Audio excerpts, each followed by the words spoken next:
After queuing up for hours, Ali Faris finally gets a little more petrol in his taxi. Supplies are being rationed as Lebanon doesn't have enough fuel. When the central bank partially lifted subsidies last month, prices jumped by 70%. At the same time, running and maintaining a vehicle during Lebanon's worst economic crisis has gone up. I have been driving all morning. There are no passengers. It has become too expensive for them. Petrol is costing me half of what I earn. I can't afford to support my family anymore. People are crying. They're feeling humiliated. No one cares about us.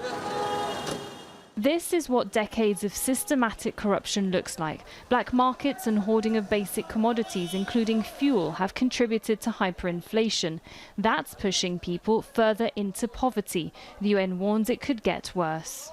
These are the scenes that we're seeing across the country every single day. Tempers are high, fuel is expensive, and there's a major shortage. But it's essential for those trying to make a basic living. And for those that are trying to get to work or school or go about their business, they're fast running out of transport options. Lebanon is bankrupt, and with the local currency losing most of its value to the US dollar, passengers too are also struggling.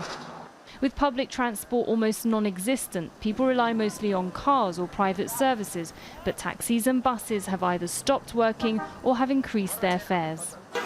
He wanted $10. That's too much for me, and it's a very short ride. It's too expensive. I'm finding it hard to get to work. Pick up point على your location. To fill the void, these young entrepreneurs from Beirut took matters into their own hands, providing an affordable alternative bus service. And just go to work, go to school, go to uni. On the buses, we offer Wi-Fi and a climate-controlled environment. It's a comfortable environment, so people can just kick back in traffic and do their stuff on the commute. And if enough people do so, then maybe there won't be any traffic anymore. To meet demand, they've increased their fleets of buses, with additional routes being considered.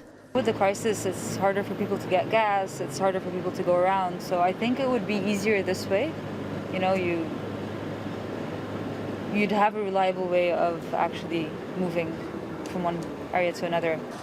The transport disruption is also impacting the supply of basic goods like food, water and medication. And with fuel now costing nearly half the minimum wage, people in Lebanon are finding themselves having to make tough life choices. Sara, Khairat, Al Jazeera, Beirut.